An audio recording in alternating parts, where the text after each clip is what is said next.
दवाइयाँ हमारी film industry में भी इसके एडिक्शन करवा। इट्स अ शेम, जिस थाली में खाते हैं उसमें छेद करते हैं। नमस्कार, मैं हूँ यास्मीन। महानायक की बीवी जया बच्चन ने जब से संसद में थाली वाला बयान दिया है, तभी से बच्चन परिवार की किरकिरी हो रही है। जहां कई लोग उनके इस बयान का समर्थन कर रहे हैं, वहीं कुछ लोग ऐसे भी हैं जो जया बच्चन के थाली वाले बयान पर भड़के हुए हैं। कंगना और जया प्रदा तो बच्चन परिवार को थाली वाले बयान पर खरी खोटी सुना चुकी है। दूसरी ओर आम जनता भी जया बच्चन और अमिताभ को ट्रोल करने का एक भी मौका नहीं छोड़ रही। अब लीजिए एक बार फिर अमिताभ बच्चन ट्रोलर्स के निशाने पर, और इस बार भी वजह बना है उनकी बीवी जया बच्चन का थाली वाला बयान, जो कि बिग बी का पीछा छोड़ ही नहीं रहा है। दरअसल अमिताभ बच्चन इन दिनों केबीसी सीजन 12 के सेट पर शूटिंग करने में व्यस्त हैं।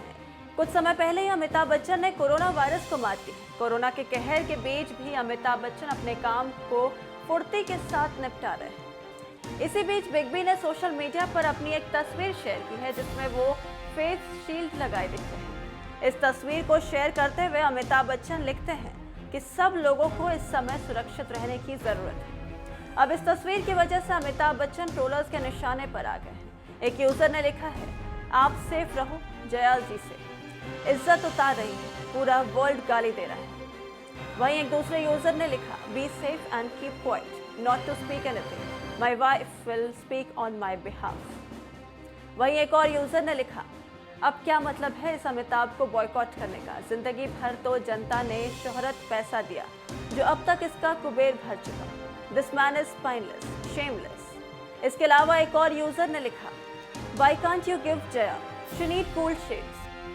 तो देखा आपने, अमिताभ बच्चन एक बार फिर जया बच्चन की वजह से ट्रोलिंग का शिकार हो गए हैं। लगता है लोगों का गुस्सा जया के थाली वाले बयान को लेकर ठंडा नहीं पड़ा है, तभी तो बिग बी अपनी हर पोस्ट पर लोगों के निशाने पर आ रहे हैं। बता दें कि हाल ही में बीजेपी सांसद रवि किशन ने ड्रग मामले को लेकर बॉलीवुड पर निशाना साधा था, जिसके बाद जया बच्चन ने राज्यसभा में बॉलीवुड को लेकर हो रहे खुलासों पर आपत्ति जताई। जया बच्चन ने कहा था कि जो लोग इंडस्ट्री की वजह से फेमस हुए हैं, आज वही लोग बॉलीवुड को गटर बता रहे हैं। ऐसे लोग जिस थाली में खाते हैं उसी में छेद कर रहे हैं। राज्यसभा में बॉलीवुड की पैरवी करना जया बच्चन को इस कदर भारी पड़ रहा है कि अमिताभ भी बुरे फंस गए। सर, मेरा कहना ये है, entertainment industry in our country which provides direct employment every day to 5 lakh people and indirect employment to 5 million people. At a time when the financial situation is in a depressing state and employment is at the worst level, in order to divert the attention of the people, we are being used to be flogged by the social media and the government's non-support. Sir, people who have made their name in this film industry have called it a gutter. I completely disagree and I really disassociate, and I hope the government tells these people who have made their earning, name and fame in this industry to stop using such language. There are people in the entertainment industry who are some of the highest taxpayers. They are still being harassed. All kinds of promises are being made to entertainment industry, but never ever kept.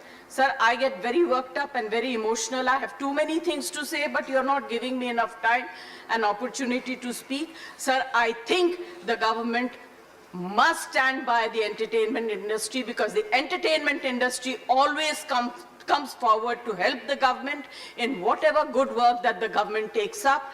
They come and speak for them. They support them.